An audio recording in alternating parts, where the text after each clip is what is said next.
నమస్తే, welcome to our channel. నేను మీ పద్మావతి. ఈ రోజు మనతో పాటు ప్రముఖ ఆధ్యాత్మికవేత్త మరియు శ్రీచక్ర ఉపాసకులు మణికంఠ శర్మ గారు ఉన్నారు. ఆయనతో మాట్లాడి మరిన్ని విషయాలు తెలుసుకుందాం. చూసేసేయండి. నమస్కారం గురువు గారు. ఈశ్వరార్పణమస్తు. చెప్పండి. గురువు గారు, ఒంటికి విభూది రాసుకుంటే వాళ్ళు నిజంగానే అఘోరాలు అయిపోతారా? అసలు అఘోరాలోని ఎవరిని అంటారు? అసలు అఘోరా తత్వం అంటే ఏంటి?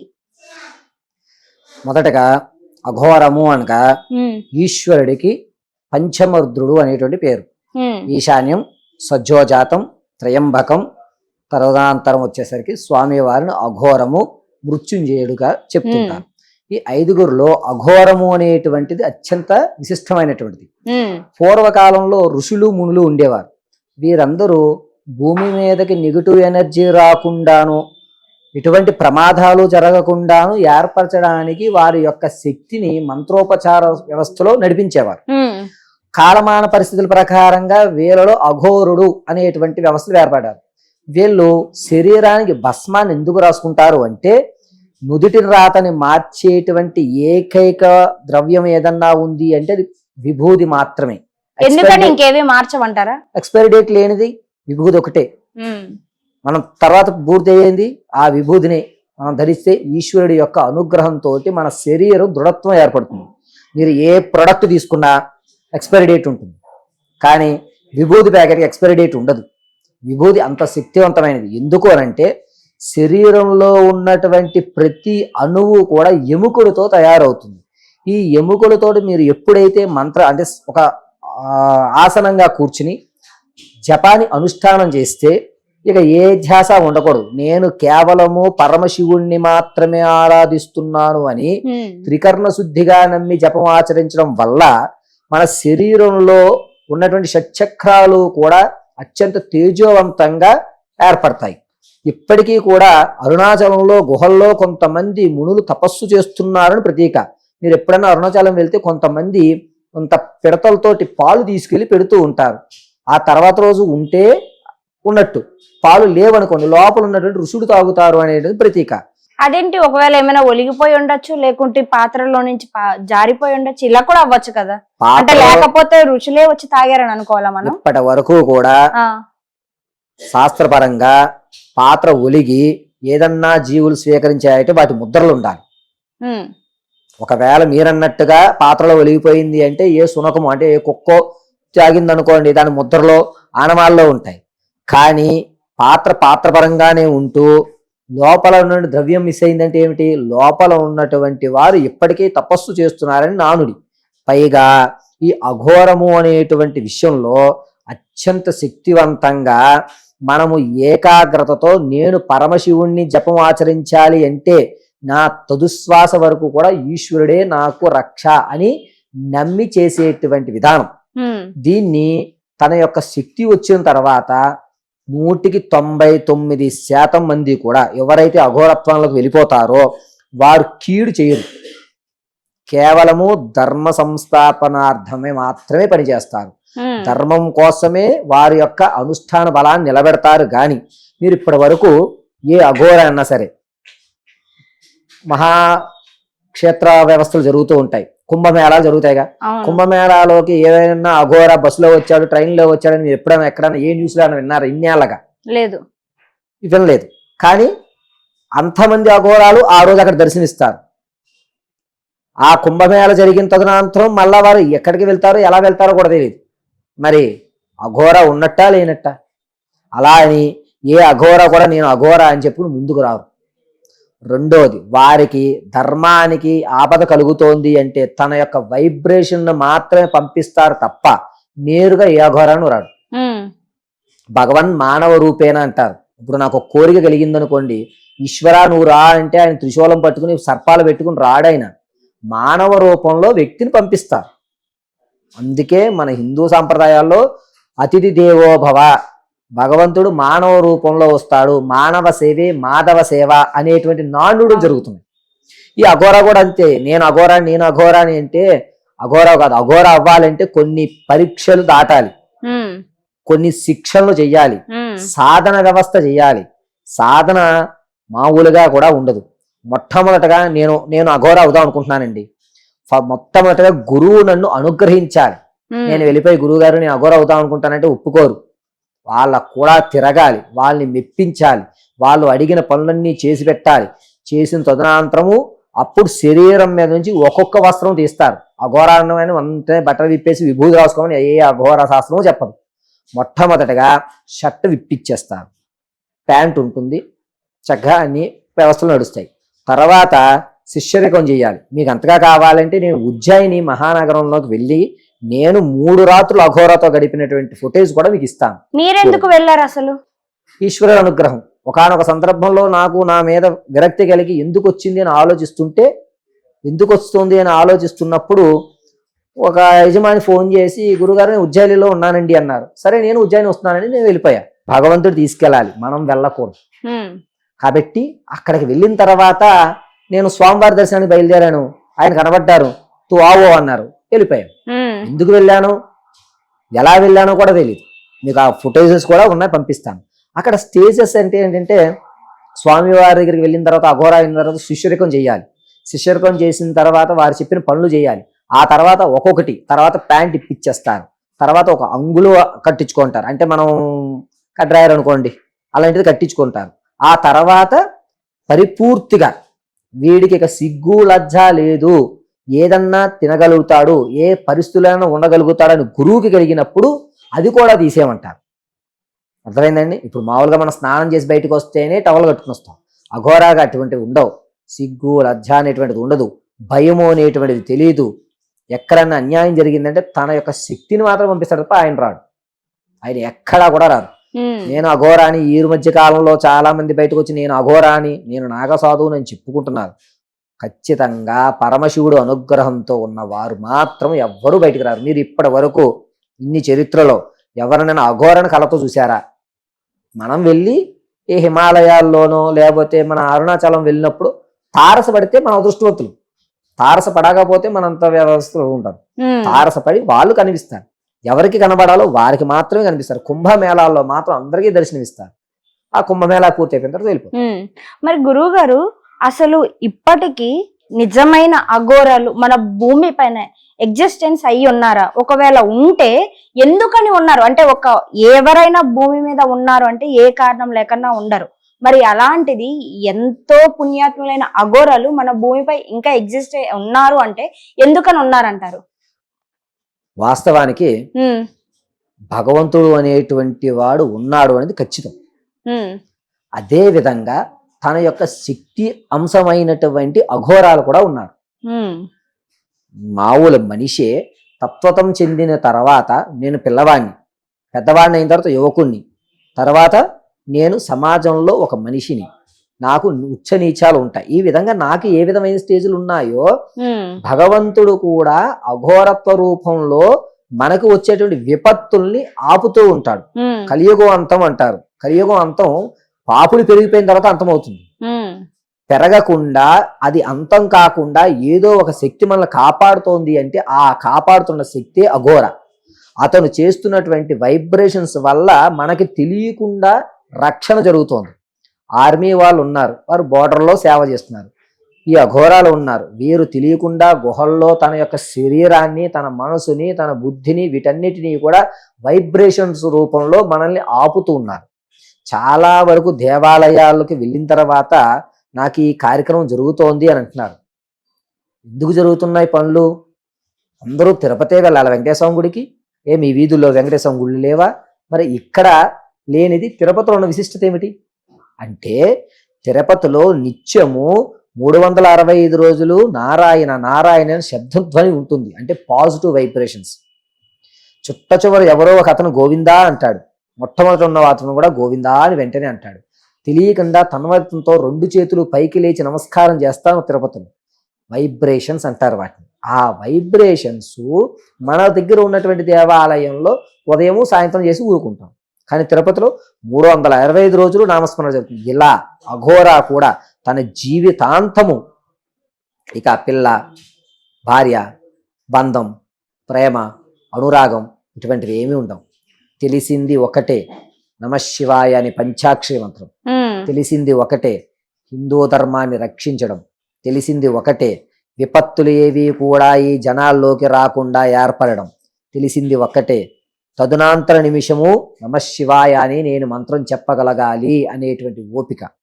ఇందులో రకరకాల మంది రకరకాల విధాలుగా సాధన చేసుకుంటారు. స్కూల్స్ లో 2 2s are 4, ఏ స్కూల్లోనూ 4. ఇంగ్లీష్లో చదివితే 4 అంటాం, తెలుగులో అయితే 4 అంటాం, అంతేగా. ఈ సాధనలో నేను ఒక రకంగా చేసుకుంటాను, మీరు ఒక రకంగా చేస్తారు. ఒక అతను ఒంటికాల మీదే సాధన చేస్తానంటాడు. మీరు చాలా వరకు చూసుకోండి, ఒక అతను ఒంటికాల మీద గత కొన్ని సంవత్సరాలుగా ఈశ్వరనామ జపం చేస్తున్నారు. ఒక అతను ఒక చెయ్యి పైకెత్తి స్మరణ చేసుకుంటారు. అది వారి వారి యొక్క ఇష్టాన్ని బట్టి తన శరీరంలో ఈ భాగాన్ని నేను పరమశివుడికి ఇచ్చేసుకుంటున్నాను అని ప్రతీకగా. నిజంగానే అలా ఉంది అంటే ఈ మధ్య కాలంలో మనం ఒకరిని చూస్తున్నాం. నేను అఘోరాని అని చెప్పుకుంటూ ఒక ఆమె తిరుగుతుంది. అయితే దీని గురించి మాట్లాడాలని నేను ఎందుకు అనుకుంటున్నా అంటే, రీసెంట్ గా ఆమె ఒక వీడియోని రిలీజ్ చేసింది. ఏంటి, నేను అందరి శిరస్సును ఖండిస్తాను అంటూ కత్తి పట్టుకొని జనాల్లోకి వస్తూ ఒక వీడియో అనేది పోస్ట్ చేసింది. నిజమైన అఘోరాలు ఎవరైనా ఇలా ప్రవర్తిస్తారా? మీరు ఆ వీడియో చూసే ఉంటారు. అసలు మీకేమనిపిస్తుంది? అవును, నేను ఊచకోత కోస్తాను అసలు ఎందుకని ఆ మాటలన్నీ కూడా చూస్తుంటే ఎవరో వెనకాల ఉండి చెప్పిస్తున్నారు అనే విధంగా ఉన్నాయి. అసలు మీకేమనిపిస్తుంది ఆ వీడియో? మొట్టమొదటగా ఆమె నేను అఘోరా అని చెప్పుకుంటోందిగా. ఆమె చెప్పిన ఫస్ట్ వీడియో ఏమిటి? నేను జాతరకు వెళ్ళాను, జాతరలో తప్పిపోయాను, అఘోరాల దగ్గర ఉన్నాను. క్లియర్ కదండి, ఇదేగా చెప్పింది ఆవిడ. అవును. నేను ఇంతే అని ఒక సినిమా ఉంది, అదే స్టోరీ మీకు వినిపించింది అంతే. మీరెలా చెప్పగలరు? దానికి సాక్ష్యాలు ఏంటి? నేను ఇంతే అనే సినిమాను చూస్తే సినిమాలో ఉన్నటువంటి హీరో పాత్ర అదే. అతను జాతరలో తప్పిపోయి అఘోరాల దగ్గర ఉంటాడు, తిరిగి మళ్ళా అమ్మా నాన్నల దగ్గరికి వస్తాడు. మీకు కావాలంటే నేను ఇంతే సినిమా చూసుకోండి. నేను దేవుణ్ణి, సారీ నేను దేవుణ్ణి సినిమా పేరు, అది చూసుకోండి. రెండోది, అఘోరా నేను ఊచకోత కోచేస్తాను అంటే, ఇంతకు ముందు దేవాలయాలు కూల్చినవి, దేవాలయాల్లో జరగరాని పనులు జరిగినప్పుడు ఏ అఘోరాను వచ్చి నేను ఊచకోత కోస్తాననలేదే. అంటే దీని వెనక ఎవరో ఉండి నడిపిస్తున్నారు. మీకు నేను ఉజ్జయినిలో దర్శనం ఇచ్చినటువంటి భోలేనాథ్ బాబా గారు ఫోటో ఒకటి పంపిస్తాను, చూసుకోండి కావాలంటే. ఆయన కూడా నేను ఊచకోత కోసేస్తాననొచ్చు కదా, మరి ఎవరు అనలేదు, మీరే ఎందుకంటున్నారు? ఒకటి, పబ్లిసిటీ స్టంట్ అయి ఉండాలి. రెండు, సాధన చేసే వాళ్ళు తన సాధన చేసుకోవాలి తప్ప 10 మందిలోకి వచ్చి ఇది నా సాధన అని చూపించడానికి ఉండదు. మూడోది, అఘోరా అనేటువంటి వాడు ఖచ్చితంగా సాయంత్రం వేళ కనబడరు, అనుష్ఠానం చేస్తావు. నువ్వు వీడియోలో ఇంటర్వ్యూలు ఇస్తున్నావు రాత్రి మాటలు. అసలు నీ వృత్తిపరంగా నువ్వు నిర్ణయించుకునేది అఘోరా అవుదాం అనుకున్నప్పుడు నువ్వు కేవలము శివనామస్మరణ తపస్సు చేస్తూ చోట కూర్చుని ఆ సమయాన్ని ఈశ్వరుడికే అంకితం చేయాలి. ఏ అఘోరాన్ని ఇంతకు ముందు చెప్పినట్టుగా ఏ అఘోరాన్న మీకు కళ్ళ కనబడలేదు, ప్రయాణం చేయలేదు, మీరు కార్లు వేసి తిరుగుతున్నారు. ఇంతకుముందు అఘోరాలు ఉన్నారు, మరి ఇప్పుడు కార్లు ఎవరు? ఇప్పుడు నాకు వచ్చిన క్వశ్చన్ కూడా అదే, అఘోరాలకి కార్లు నడపడం గానీ ఈ మొబైల్స్ యూజ్ చేయడం గానీ టెక్నాలజీ అనేది తెలుస్తుందా? ఒకవేళ తెలిస్తే మనలాగే ఇంత ఫ్లూయెంట్ గా వాళ్ళు యూజ్ చేయగలుగుతారా? అసలు వాస్తవానికి టెక్నాలజీ అనేటువంటిది అఘోరాలు ముందునే కనిపెట్టారు. అవును. ఎందుకోనంటే ఒక అఘోర ఎదుటి వ్యక్తి ఏమనుకుంటున్నాడో ముందు చెప్పగలుగుతారు. రామకృష్ణ పరమహంస అనేటువంటి వ్యక్తి స్వామివారు నేరుగా అమ్మవారు అనుగ్రహించింది. పురాణాలు చాలా ఉన్నాయి. అటువంటి వారు ఎదుటివారి మనసుని ముందే మనం చెప్పగలుగుతాం. ఇది సిద్ధాంతం కాదు, సైన్సు కాదు, ఇది అనుష్ఠాన బలం అంటారు. ఒక వ్యక్తి వచ్చిన తర్వాత నువ్వు ఈ పనికి వచ్చావు అనేటువంటి విషయాన్ని నిర్ణయిస్తున్నారు అంటే అది తన యొక్క తపోబలము, తపస్సు నుంచి వచ్చినటువంటి బలం. మీరు పురాణాల్లో చూసుకుంటే 2 పిట్టలు మాట్లాడుకోవడం కూడా వింటాం. అవును.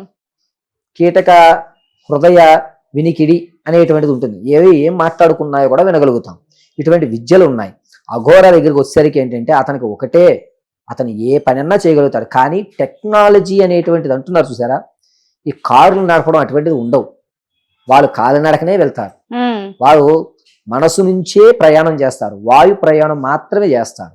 కారు నడుపుకుని ఈ ఐఫోన్లు, మళ్ళా అందులోనూ కాస్ట్లిస్ట్ ఫోన్లు అంటే ఐఫోన్లు, దానిలో టెక్నాలజీ, దాంట్లో మళ్ళా సెన్సార్స్ విషయాలు ఇవేమీ కూడా అఘోరాలకు తెలియవు. వాళ్ళకి కొత్తగా, అంటే ఇప్పుడు నేను అఘోర అవుతాను అనుకున్నా, నాకు ఎంతో కొంత ఫోన్ పరిజ్ఞానం ఉంది కదా, నేను చెప్తాను. ఆయన దగ్గర శిష్యరేఖను వెళ్తున్నప్పుడు అయ్యా ఇది ఇది ఇది అని నేను చెప్తాను. అంతే పాతగా ఆవిడ మీరు చెప్పిన దాని ప్రకారం చిన్నప్పుడు వెళ్ళిపోయిందంటే ఆవిడకి అసలు మొబైల్ అనేటువంటి విషయం తెలిసి ఉండదు. మరి ఇప్పుడు వాడుతోందంటే చిన్నప్పుడు వెళ్ళిపోయాను అని చెప్పింది. మనకి గత 5 ఏళ్ల క్రితం ఒక ఫోటో అనేది రివీల్ అయింది. అందులో బట్టలు వేసుకొని, అది కూడా ఒక అబ్బాయి గెటప్ లో కనిపిస్తుంది. ఇప్పటికీ ఆ ఫోటో మనకి ఎక్కడ చూసినా కూడా అందుబాటులోనే ఉంది. అది కనిపించింది. దాని తర్వాత ఇప్పుడు తన అబ్బాయిగా ఉన్న ఆమె ఇప్పుడు ఆడవాళ్ళుగా మారింది. ఎందుకని అంటారు? ఒకవేళ నిజంగానే చిన్నప్పుడే తను వెళ్ళి అఘోరాల దగ్గరే పెరిగి అఘోరా తత్వమే ఆచరించి నేను అఘోరాలుగా మారాలి అనుకో తన మనసులో ఉంటే ఎందుకని లింగ మార్పిడి చేసుకోవాలంటారు? అఘోరాల్లో ఇది ఉంటుందా అసలు? వాస్తవానికి అఘోరాల్లో లింగ మార్పిడి ఉండదు. భగవంతుడి సృష్టి రెండే రెండు, ఆడ మగ, ఇవి రెండే. తర్వాత శరీర పరిజ్ఞానం, మన మనసు, మన ఆలోచన బట్టి లింగ మార్పిడి అనేటువంటిది మనం ఏర్పరచుకున్నాం. భగవంతుడు చాలా శ్రేష్టంగా మనిషిని సృష్టించినప్పుడు ఇతనికి ఇబ్బందులు కలగకూడదని మిరియాలు సృష్టించాడు. మిరియం వేడి చేస్తుంది, చలవ చేస్తుంది. కానీ విశ్వామిత్రుడు ఋషి ఉల్లిపాయని పచ్చిమిరపకాయని సృష్టించాడు. ఉల్లిపాయ తీసుకుంటే రజోగుణం పెరుగుతుంది, పచ్చిమిరపకాయ కారంగా ఉంటుంది. అర్థమైందండి? ఇది మన ఆలోచన. మీరు బతకండయ్యా అని చెప్పి భగవంతుడు ఆడ మగ అనేటువంటి రెండు జీవుల్నిచ్చి వ్యవస్థనిచ్చి సృష్టిని వేస్తే డబ్బు కనిపెట్టి టెక్నాలజీని కనిపెట్టి దాన్ని ఏ విధంగా వాడుకోవాలో తెలియక అసభ్యకరంగా మీరు వాడుకుంటున్నారు. ఈ లింగ మార్పిడి చేసుకుని అఘోర అవ్వడం అనేటువంటిది ఎక్కడా లేదు. ఇప్పుడు మగవాళ్ళుగా ఉండి అఘోర అయితే తప్పేమిటి, ఆడవాళ్ళుగా ఉండి అఘోర అయితే తప్పేమిటి? నువ్వు అఘోర అవ్వాలి, అది నీ కాన్సెప్ట్. నువ్వు ఎలా అయితే అఘోర అవ్వ కదా, మారవలసిన అవసరం ఏమిటి? సో ఇది ముమ్మాటికి తప్పు. రెండవది, అఘోర అనేటువంటి ఈ వ్యవస్థగా వచ్చి ఆవిడ ఏం చెప్తోంది? కారు తోలుతుంది, పెట్రోల్ పెట్టుకు వెళ్తోంది, ఇష్టం వచ్చినట్టుగా తన విద్యను అక్కడ ప్రవేశించారు ఎవరు కూడా. మీరు ఉజ్జయినిలో తెల్లవారుజామున 1 గంట ప్రాంగణంలో స్వామివారికి అభిషేకం జరుగుతుంది, భస్మాభిషేకం. అఘోర మూట పట్టుకొచ్చి త్రిశూలంతో ఇలా పొడిచి భస్మం స్వామివారి మీద అభిషేకం చేసి వెళ్ళిపోతారు. ముద్రల వేయడము, పిలవడము ఉండదు. అర్థమైందండి మీకు? అది అతని యొక్క వృత్తి. అంటే అతను శివునికి ఐక్యమైపోయాడు అంతే తప్ప నేను అఘోరాని, నేను ముద్రలు వేస్తాను, నేను ఏదో చేస్తాను, కేవలం పబ్లిసిటీ కావాలి నాకు ఒకటి. రెండోది ఫేమస్ అయిపోవాలి. ఈ రెండే పరిజ్ఞానం తప్ప నిజమైనటువంటి అఘోర ఎవ్వరికీ కనబడ్డు. అతను సాయం సంధ్య వేళ 9 తర్వాత అసలు మనిషి బయటికే రారు. వారు ధ్యానంలో వారే ఉంటారు, రూపాయి ఆశించరు. మీకు ఇంతకు ముందు ఛానల్స్ లో ఒక ఆయన అఘోర ఆయన, ఒక ఆయన ఇప్పుడు షర్ట్ వేసుకుని ముసలాయన ఒక ఆయన ఉన్నారు. ఆయన ఎప్పుడైనా ఇంటర్వ్యూస్ ఇస్తే ఉదయాలే, పైగా ఆయన ఏంటంటే మళ్ళీ మీకు సాయంత్రం కనబడ్డు. అది అఘోర తత్వం. మానవగా రావచ్చు, మాట్లాడచ్చు, వెళ్ళిపోవచ్చు. అఘోర తత్వం అనేది అత్యంత శ్రేష్టమైన తత్వం. దాన్ని ఎలా పరిగణించి ఉన్నటువంటి గౌరవం కోల్పోతుంది. అఘోర తత్వంలోని నిజంగానే పూర్తిగా నువ్వు బట్టలు వేసుకోకు, సమాజంలోకి వెళ్ళిన నలుగురిలో తిరిగినా కూడా నువ్వు బట్టలు వేసుకోకని అనేది ఉన్నదంటారా? అంటే రీసెంట్ గా కూడా కొంతమంది ఆమెను పట్టుకొని వస్త్రధారణ అనేది చేశారు. మళ్ళీ ఆమె తీసేసి మళ్ళీ యథావిధిగా అదే నేను ఇలాగే తిరుగుతాను, నేను ఇంతే ఇలాగే ఉంటాను అంటుంది. కానీ వాస్తవానికి నిజంగానే అది ఉంటుందా? సమాజంలోకి వచ్చినప్పుడు నలుగురు ఎలా ఉంటే మనం కూడా అలాగే మెలగాలి అనేది ఒకటి ఉంది. మరి అలాంటప్పుడు అందరికీ చెప్పాల్సిన స్టేజ్ లో ఉన్న నువ్వు ఒక నలుగురిలోకి వచ్చినప్పుడు నలుగురితో పాటు సమానమని ఎందుకు తెలుసుకోవడం లేదు? దీనిపై మీ అభిప్రాయం ఏంటి అసలు? వాస్తవానికి మనం ఒక నీళ్లు ఉన్నాయి, గ్లాస్ లో పోస్తే గ్లాసు నీళ్లు, వాటర్ బాటిల్ పోస్తే వాటర్ బాటిల్ నీళ్లు, చెంబులో పోస్తే చెంబు నీళ్లు. మన సమాజంలో మనం ఎలా ఉండాలి అని కట్టుదిట్టాలు మనం పెట్టుకున్నాం. అరణ్యానికి వెళ్ళారనుకోండి, మనం బట్టలు లేకుండా ఉన్న అడవిలో పెద్ద ఇబ్బంది ఉండదు. కానీ అది అడవి అండి. ఇప్పుడు ఊర్లో ఉన్నప్పుడు ఊర్లో మనుషులు ఉంటారు కదా. ఆవిడికి తెలుసు అసలు ఆవిడ అఘోరనే కాదు, పబ్లిసిటీ కావాలనుకున్న వాళ్ళు ఎలాగన్నా ఉంటారు. అందులోనూ లింగ మార్పిడి చేసిన తర్వాత మనం చేసేదే ఉంది. ఈ మధ్య మీరు ఎన్ని చూడట్లేదు, ఎన్ని గృహప్రవేశాల దగ్గర ఎన్ని వ్యవస్థలు చూడట్లేదు. ఆవిడ అఘోర కాదు. ఫస్ట్ ఆఫ్ ఆల్ అది క్లియర్ 100%. అర్థమైందండి? అఘోర తత్వంలో ఏంటంటే తను అనేది ఏమి లేదు, తనువు అనేది లేదు, తన మనసు అనేది లేదు, అంతా ఈశ్వర స్వరూపమే. కాబట్టి అఘోరాల్లో మొత్తం సిగ్గు లజ్జ అనేటువంటి ఉండవు. కాబట్టి వారు బట్టలు కట్టుకోరు. అది ఫస్ట్ బేసిక్ రూల్. అది సిగ్గుపడితే వాడు జపం ఏం చేస్తాడు, అనుష్ఠానం ఏం చేస్తారు?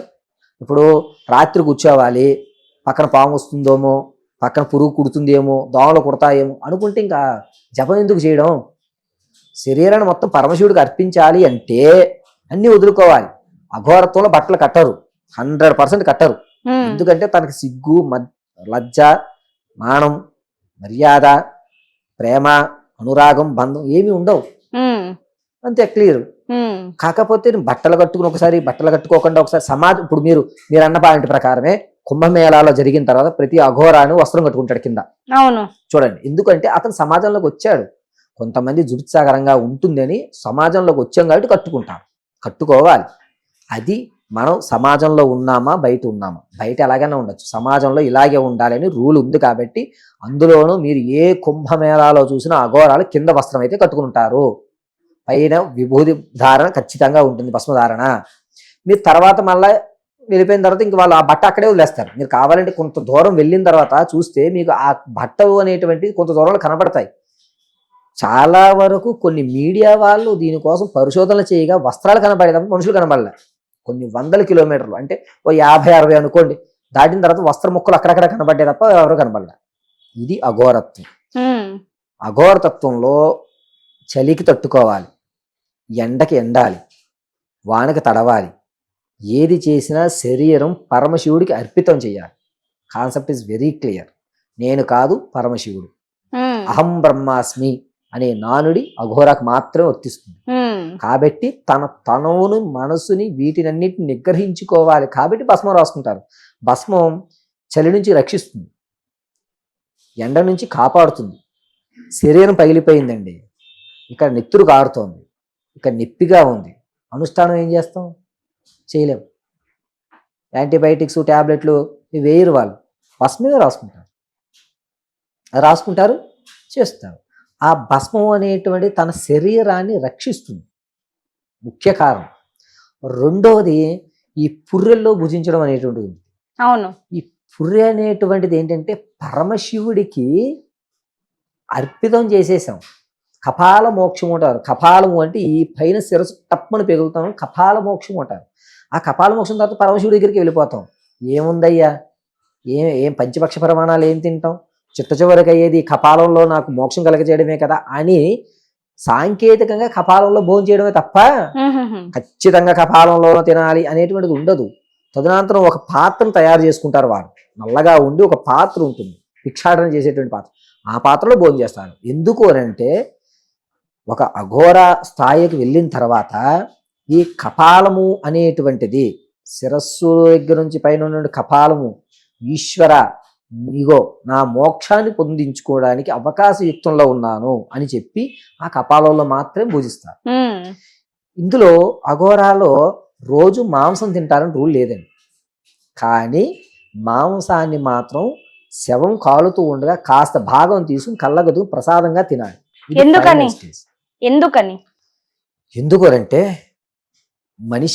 మనిషి మీద ప్రేమ ఉంటుంది. అయ్యో ఇప్పుడు మనకు తెలియని వ్యక్తి రోడ్డు మీద వెళ్తున్నాడు, పడిపోతాడు, అయ్యో పాపం అంటాం. ఆయన ఎవడో మనకు తెలియదు. ఒక అంబులెన్స్ వెళ్తుంటే దండం పెట్టి ఈయన రక్షించబోయే పరమశివాన్ని నమస్కారం చేస్తాడు. అంబులెన్స్ వెళ్తే దారి ఎందుకు ఇస్తాం? దారి ఇవ్వకుండా ఆగచ్చుగా. ఎందుకంటే అది ప్రాణం అని విలువ మనకు తెలుసు.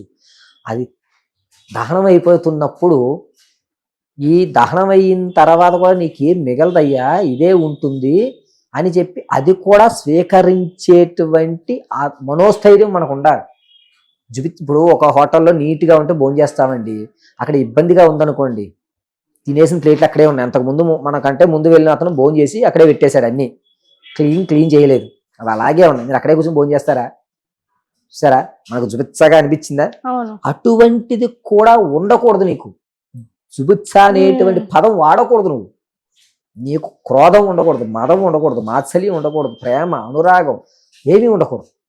కాబట్టి ఫైనల్గా శవాన్ని కూడా కాలుతుండగా తీసుకుని నోట్లో వేసుకునే ధైర్యం ఉంటే అప్పుడు నువ్వు పూర్తి అఘోరత్వం అయ్యావు. ఇంకా నువ్వు వెళ్ళి ఈశ్వర జపానికి ఆచరించు అన్నీ చెప్పి పంపించేస్తారు. ఎక్కడికి? గుహలోనో ఎక్కడో నువ్వు అనుష్ఠానం చేయనే పంపిస్తారు. అంతే తప్ప నువ్వు సమాజంలోకి వెళ్ళు, సమాజంలో రక్షించి ఏమి ఉండదు. సమాజానికి తెలియకుండా రక్షణ చేస్తున్న వారు అఘోరాలు, సాధువులు, నాగసాధువులు. వీరు తెలియకుండా చేస్తున్నటువంటి పని, గుప్త రహస్యాలు, లేకపోతే గుప్త నిధులు, లేకపోతే గుప్త దానాలు అంటారు సరే, అలా కనబడేటువంటి వారు ఎవరు అంటే మన ఆర్మీ ఫోర్స్. వీరు ఎంత విలువో వీరు అంతే విలువ. వారికి వీరికి వ్యత్యాసం ఏమిటంటే వారు చలిని తట్టుకుంటూ భార్య బిడ్డ అనేటువంటి ప్రేమానురాగాలు కొంచెం దూరంగా ఉంటూ చేస్తుంటారు. వీళ్ళకి ప్రేమానురాగాలు ఉండవు, అలాగని బంధాలు బాంధిత్వాలు ఉండవు. వీరు కేవలము మన భారతదేశం యొక్క వ్యవస్థని ఇప్పటికీ మనల్ని గౌరవిస్తున్నారు అంటే, మన మీద ఎన్ని ఇబ్బందులు కలుగుతున్నా రక్షణ కలుగుతోంది అంటే వారి యొక్క మంత్ర అనుష్ఠాన బలము. ఇది కనబడకుండా వ్యాపించి ఒక వైబ్రేట్గా మన యొక్క భారతదేశాన్ని రక్షిస్తున్నారు. నిజంగా చాలా చక్కగా చెప్పారు. మీరు చెప్పింది వాస్తవం. కానీ ఇప్పుడు మనం జనరల్ గా మన లైఫ్ లో చూస్తూనే ఉంటాం. టీచర్ని కావచ్చు, పోలీసుని కావచ్చు, డాక్టర్ని కావచ్చు, ఇలా చాలా మందిని చూస్తూ ఉంటాం. అయితే వీళ్ళకి కొన్ని స్టేజెస్ అని ఉంటాయి. అదే స్కూల్, నెక్స్ట్ కాలేజ్, దాని తర్వాత దానికి తగ్గ కోచింగ్ సెంటర్స్, ఇలా తీసుకొని వాళ్ళంటూ ఒక స్టేజ్ లో సెటిల్ అవుతారు. ఇలాగే అఘోరాల్లో కూడా ఉంటుందా? అంటే లైక్ వాళ్ళకు కూడా ఇలాగ స్కూల్ లైఫ్ అని, ఇలాగ కాలేజ్ డేసెస్ అని, అంటే ఇప్పుడు మనకి చదువులో ఎలా అయితే ఉంటుందో వాళ్ళకి కూడా ఈ అఘోరా తత్వంలో స్టేజెస్ అనేవి ఉంటాయా? ఒకవేళ లాస్ట్ గా ఉండే ఫైనల్ స్టేజ్ ఏంటి ఉంటే గనక, మరి ఫైనల్ గా వాళ్ళు వెళ్ళాలి అంటే వీళ్ళకి ఈ కోర్స్ మొత్తం పూర్తి అవడానికి ఎన్ని సంవత్సరాలు పట్టవచ్చు పూర్తిగా? అది కోర్స్ అని అనడానికి లేదు. ఫస్ట్ ఆఫ్ ఆల్ కోర్స్ కాదు, అది పరమశివుల్లో ఐక్యమైపోవడం. దాని కోర్స్ అని పేరు పెట్టడానికి లేదు. స్టేజెస్ అనేవా మన యొక్క విధానాన్ని బట్టి ఆధారపడి ఉంటాయి. ఇన్ని సంవత్సరాల్లో ఇతను అఘోర అవుతాడు అనేది రూల్ లేదు. మీరు కేవలం అందరూ కూడా బిడ్డలు కంటారు కానీ రాతలను కనరు. బిడ్డలనే కంటాం, రాతను కనలేం. అలా మనం ఏమిటంటే ఇది స్టేజులు, ఈ స్థాయి అయిన తర్వాత ఇతను అతనికి గోల్డ్ మెడల్ ఉండవు. ఇందులో ఏంటంటే మొట్టమొదటిగా అఘోర అవ్వాలంటే గురువు దగ్గర శిష్యరికం చేయాలి, గురువు కూడా తిరగాలి, గురువు ఏం చేస్తున్నాడు అనేది అన్వేషించుకోవాలి, పర్యవేక్షించుకోవాలి. అతనికి కావలసినటువంటి వ్యవస్థ ఏంటి అనేది అతనికంటే ముందు ఇతను తెలుసుకోవాలి. గురువుగారు ఎన్నింటికి లేస్తారు, ఎన్ని గంటలకి వెళ్తారు, ఎక్కడ అనుష్ఠానం చేస్తున్నారు, ఎవరితో ఏమి చేస్తున్నారు, ఈశ్వరుడికి ఎంత సమయాన్ని ఈయన కేటాయిస్తున్నారు, అనుష్ఠానం చేస్తున్నప్పుడు ఈయన యొక్క శిరస్సు కానీ శరీరం కానీ ఏ విధంగా నిలబెడుతున్నాడు అనేది ఫస్ట్ అబ్జర్వేషన్ అంటారు. తదనంతరం రెండోది అనుచరించడం. అంటే ఆయన కంటే ముందుగా లేచి గురువుకు కావలసిన సేవ చేయడం వల్ల ఆయన నిన్ను అనుగ్రహిస్తాడు. అఘోరాలు అనుగ్రహిస్తారు. అనుగ్రహించిన తర్వాత నాగసాధువు అనేటువంటి వ్యవస్థలోకి వెళ్తారు. స్టేజెస్ అంటే ఏంటంటే తను లేకపోయినా, ఇప్పుడు ప్రిన్సిపాల్ లేకపోతే వైస్ ప్రిన్సిపాల్ ఉంటాడు కదా, అలా అతను ఏంటంటే నేను కొన్ని రోజులు అనుష్ఠానానికి బయటకు వెళ్తున్నానయ్యా, నువ్వు ఈ అనుష్ఠానం పూర్తి చేయి అని చెప్పి అతనికి చెప్తాడు. ఆ తర్వాత అది అనుష్ఠానం చేస్తూ చేస్తూ చేస్తూ ఉన్న తర్వాత అతను ఒక ఉచ్చస్థాయికి వెళ్ళిపోతాడు. ఉచ్చస్థాయికి వెళ్ళిపోయిన తర్వాత మీరు అన్నారా ఇందాక మాంసం తినాలా ఖచ్చితంగా, అది రూలా అని. అప్పుడు ఏమవుతుందంటే అది తీసుకోవడం వల్ల ఇతను ఎక్కడ ఉన్నా, ఏ స్థితిలో ఉన్నా, ఏది దొరికినా తినగలుగుతాడు అని నమ్మకం. మనం ఉన్నామండి, ఆకలేసిందంటే నాకు ఉప్మా కావాలంటే ఉప్మా కావాలి అని తిరుగుతాం, పూరి కావాలంటే పూరియే కావాలని అడుగుతాం. అఘోర అక్కడ మీరు ఏం పెట్టినా 5 సెకండ్లు ఆగుతాడు. ఆగి ఇది ఈశ్వరుడు నాకు ఇచ్చాడా లేదా ఏదన్నా జీవికి ప్రవేశపెట్టాడా అని చూసి ఏ జీవి దాని మీద వాడకపోతే అప్పుడు దాన్ని తీసుకుని నోట్లో వేసుకుంటాడు. అది అక్కడ ఉన్నది కూర లేకపోతే జీవ, అది ఏమిటి అనేది అతనికి అనవసరం. అతనికి కావలసింది తదునాంతర నిమిషం నమశివాయ అని చెప్పాలి, అనుష్ఠానం చెయ్యాలి. ఇంకో చిన్న కథ చెప్తానండి. ఒక అతను గురువు గారు ఇలాగే మీరు చెప్పినట్టుగానే వేరే చోటకి అనుష్ఠానానికి వెళ్తూ, కుంభమేళాలకు వెళ్తూ శిష్యుని అన్నాడు, మరి అబ్బాయి ఇదిగో గుహ అంటే ఒక గుహ చూపించి ఈ గుహలో నువ్వు అనుష్ఠానం చెయ్యి. నీకు ప్రతినిత్యము కూడా అంటే ఒక అమ్మవారి రూపు ఒకటి చిత్రీకరణ అక్కడ పెట్టి, ఇక్కడ అమ్మవారు ఉంది, నీకు రోజుకి ఒక పండు అమ్మవారు ఇస్తుంది, అది భుజించి అనుష్ఠానం చేసి అని చెప్పి ఈయన వెళ్ళారండి. ఒక 4-5 సంవత్సరాల తర్వాత వచ్చాడు. మొత్తం గుహంతా కుళ్ళిపోయిన వాసనతో, పురుగులతో, పుట్రలతో ఉంది. శిష్యుడు లోపలికి వెళ్ళి చూసేసరికి అతను తను వేసినటువంటి ముద్రలు అలా కూర్చుని అనుష్ఠానం చేస్తూనే ఉన్నాడు. ఎందుకురా ఏమిట్రా అంటే, గురువుగారు అమ్మవారిని చూడమన్నారు కదా, అమ్మవారిని చూస్తే ఆకలి కూడా వేయడం లేదండి అన్నాడు. అంటే ఆయన ఈ గురువు స్థాయిని దాటేశాడు. కానీ గురువు మాట ఏంటంటే అమ్మవారిని చూస్తూ అనుష్ఠానం చెయ్యి. ఇది స్టేజ్ ఏది చెప్పమంటారు? ఇప్పుడు ఇన్నేళ్ళు సాధన చేసిన గురువు గొప్పవాడిని చెప్పాలా, గురువు గారు ఆజ్ఞ ప్రకారంగా అనుష్ఠానం చేసి అమ్మవారు ఉపాసన పొందిన ఇతను గొప్పవాడిని చెప్పాలా? సో ఇందులో అనుష్ఠానం చేసి ఉచ్చస్థాయికి వెళ్ళాలనేది తప్ప, ఈశ్వరుల్లో అంకితం అవ్వాలనే తప్ప, నేను గోల్డ్ మెడల్ సంపాదించాలి, నేను ఒక స్టేజ్లోకి వెళ్ళాలి ఉండదు. కేవలము సనాతన ధర్మాన్ని రక్షించడానికి కనబడకుండా, ఈ పదం వాడాలో వాడకూడదు తెలియదు, మన దాంట్లో స్లీపర్ సెల్స్ అంటారు చూసారా, కనబడకుండా ఉన్నటువంటి మహత్తరమైన శక్తి అఘోర శక్తి ఒక్కటే. కనబడకుండా చేసేటువంటి రక్షణ అఘోర రక్షణ మాత్రమే. వాళ్ళు ఇప్పటికే ఉన్నారు. చాగంటి కోటేశ్వర గారు చాలా ప్రవచనాలు చెప్పారు, ఆయన స్వయానుభూతిలో కూడా చెప్పారు. అరుణాచలంలో గుహల్లో సాధువులు అనుష్ఠానం చేస్తూ ఉంటారు అని ఇప్పటికీ మీకు అక్కడక్కడ కూడా కనబడుతూనే ఉంటాయి. కాబట్టి ఆ గుహల దగ్గరికి ఈ యొక్క పాలు పెడుతూ ఉంటారు. ఇప్పటికీ అది జరుగుతూనే ఉంది. సాధువు, సాధన, ధర్మము ఇవన్నీ కూడా నిలబెట్టడానికి ఒక్కొక్కరు ఒక్కొక్క విధానాన్ని ఎంచుకున్నారు. బ్రాహ్మలు నిత్యము కూడా ఈశ్వర అనుష్ఠానము, నారాయణ అనుష్ఠానము, దేవాలయంలో తెల్లవారుజామున చలిలో చన్నీట స్నానం చేసి బ్రాహ్మలు వాళ్ళ పిల్లల్ని క్రికెట్ ఆడుకోవడానికి, క్యారం బోర్డు ఆడుకోవడానికి పంపించరండి. 9 సంవత్సరాలు 12 సంవత్సరాలు అయిన తర్వాత ఉపనయనం చేసి వేద పాఠశాల వేస్తారు. తెల్లవారుజామున 4 గంటలకి నీటిలో సగం వరకు మునిగి విద్యాభ్యాసం చేస్తాడు. విద్యాభ్యాసం చేసి స్మార్తం పూర్తి చేసుకుని లోకా సమస్త సుఖినో భవంతు అని అర్చన చేస్తూ తన గోత్రనామాలు చెప్పకుండా వచ్చిన వాళ్ళ గోత్రనామాలు అన్నీ చెబుతూ ధర్మాన్ని రక్షిస్తూ అందరూ క్షేమంగా ఉండాలని కోరుకుంటున్నవాడు బ్రాహ్మణుడు. ఇతను ఈ విధానాన్ని ఎంచుకున్నాడు. అలాగే అసలు మనం దేవాలయంలోకి వెళ్ళాలి అంటే ఈ శిల్పులు విగ్రహాన్ని తనకు అనుకూలంగా మలిచి చక్కగా ఆ రూపుని ఏర్పరిచి శిల్పులు దేవునికి దగ్గరగా తయారయ్యారు. అది శిల్పులు ధర్మాన్ని నిర్ణయించుకున్నారు.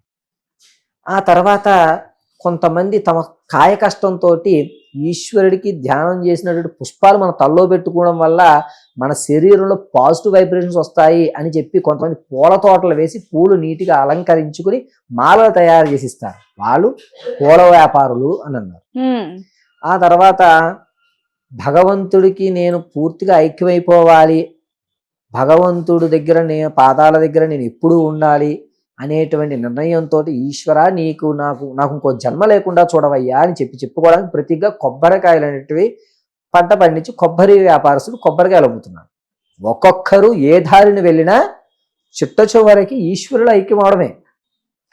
అర్థమైందండి? పాల వ్యాపారి పాలు చేసిన చెంబుడు పాలు పోద్దామయ్యా నారాయణుడికి అంటారు. అదేవిధంగా పూల వ్యాపారి 2 పువ్వులు దేవుడి దగ్గర పెట్టండి అంటారు. ఇవి ఈ మంత్రము, ఈ శబ్దము, ఇవి రెండూ కలిసి వచ్చేటువంటి వైబ్రేషన్స్ మీరు తీసుకోవడం వల్ల మీలో ఉన్నటువంటి నెగిటివ్ పోతుంది. ఇందులోనే కాస్త విభిన్నంగా ప్రేమానురాగాలను చెప్తాను సార్, వీటికి విభిన్నంగా చేసేదే అఘోరతత్వం. అందుకని అత్యంత శక్తివంతమైనది, కనబడకుండా మనల్ని రక్షించేటువంటి శక్తి అఘోరత్వం. గురువు గారు మీరు చెప్పింది వాస్తవమే. అయితే అఘోరాలు ఉన్నారా అని అనేసి అంటే ఉన్నారు, కానీ ఎవరైతే నేను అఘోరానని చెప్పుకుంటున్నారో మరి వాళ్ళు నిజమైన వాళ్ళో కాదనేది వాళ్ళకే తెలుసు. దాని గురించి మనం ఎంత మాట్లాడినా కూడా అది ఇంకా మనం కావాలని వాళ్ళని పబ్లిష్ చేస్తున్నట్టు అవుతుంది తప్పితే ఇంకేం ఉండదు. వాస్తవానికి నేను అఘోరా అని చెప్పుకోవాల్సిన అవసరం వాళ్ళకి లేదు, అవసరం లేదు. పబ్లిసిటీ కావాలనుకుంటే నేను ఇదే అని చెప్పుకోవాలి. రెండోది, నువ్వు అఘోరం అయితే నువ్వు చేయవలసిన ఫస్ట్ ధర్మం ఊచకోత కోస్తాను, నేను వస్తే ఖబర్దారు, ఇది కాదు. అన్నీ ఆపుకుని చక్కగా ఒక స్థలాన్ని నిర్ణయించుకుని అనుష్ఠానం చేయడం అంతే తప్ప దేవాలయాలు కట్టడానికి నేను ముందుకు వచ్చాను, నేను ఇది చేద్దాం అనుకుంటున్నా, ముస్లింలని క్రిస్టియన్స్ ఊచకోత కోస్తాను, దానివల్ల ఏమీ రాదు. భారతదేశం అన్ని మతాలకు కూడా కొలువు తీరిన మతం. అవును, భారతదేశం అన్ని మతాల వారు చక్కగా అన్యోన్యంగా అందరూ ఉండేటువంటి ఒక మంచి వ్యవస్థది. మీరొచ్చి ఊచకోత కోస్తాన్ని మీ పదాలన్నీ ఉపయోగించి దాన్ని రాజకీయ లబ్ధనాలో లేకపోతే అఘోరత్వ లబ్ధనాలో, అఘోరాలు మాత్రం నేను ఎప్పటి వరకు ఏ గురువు గారి దగ్గర కూడా ఇటువంటి పదాలు ఉచ్చరించడం వినలేదు. నేను తిరిగిన కాశీ, ఉజ్జయిని, మహాపుణ్యక్షేత్రాలు ఎక్కడ తిరిగినా కూడా లోకా సమస్త సుఖినో భవంతు నానుడి ఉంది తప్ప ఊచకోతకు వస్తాను అందరినీ చంపేస్తానని నానుడు ఎక్కడ లేదు. కాబట్టి ఇది ముమ్మాటికి పబ్లిసిటీ పిచ్చే తప్ప అఘోరత్వం అనేటువంటిది కాదు. దయచేసి ఎవరన్నా సరే భగవంతుడికి సన్నిధిగా అవ్వండి, లేదా మీకు తోచింది మన దేశం కోసం ఏం చేయాలో చేసుకోండి. అంతేగాని ఒక మతం పేరు చెప్పో, ఒక వ్యవస్థ పేరు చెప్పో, ఒక అఘోరత పేరు చెప్పో వాటిని కించపరచొద్దు, వాటి గౌరవాన్ని తగ్గించద్దు. అవును, ఇది నా వరకు నాకు తెలిసిన జ్ఞానంలో నేను చెప్పేది. అవును గురుగారు, మీరు చెప్పింది ముమ్మాటికి వాస్తవం. ఎందుకంటే ఇలా మాట్లాడి మన ఒక హైందవులకు ఉన్న విలువను కూడా తగ్గించే విధంగా మాట్లాడుతుంది ఆమె. మాట్లాడే మాటలు కూడా అలాగే ఉన్నాయి. మీరు చెప్పింది కూడా వాస్తవమే. ఇలా మాట్లాడడం వల్ల మనకే ఇంకా చిన్న చూపు జరుగుతుంది తప్పితే మనకి జరిగే మేలు అనేది ఏమీ లేదు వాస్తవానికి. అండ్ మీరు కూడా చూసారు కదా, అసలు గురువు గారు మాట్లాడిన మాటల్లో మీకేమనిపించిందో ఖచ్చితంగా కామెంట్ సెక్షన్ లో కామెంట్ చేయండి. అన్నిటికన్నా ముఖ్యంగా అసలు అఘోరీ మాత ఎవరైతే ఉన్నారో అసలు ఆమె గురించి మీరేమనుకుంటున్నారో, అసలు మీ ఒపీనియన్ లో ఏముంది, అఘోరాలు అంటే ఏంటి అనేది నేను ప్రయత్నిస్తూనే ఉంటాను. And today this video guys, నమస్కారం, సెలవు.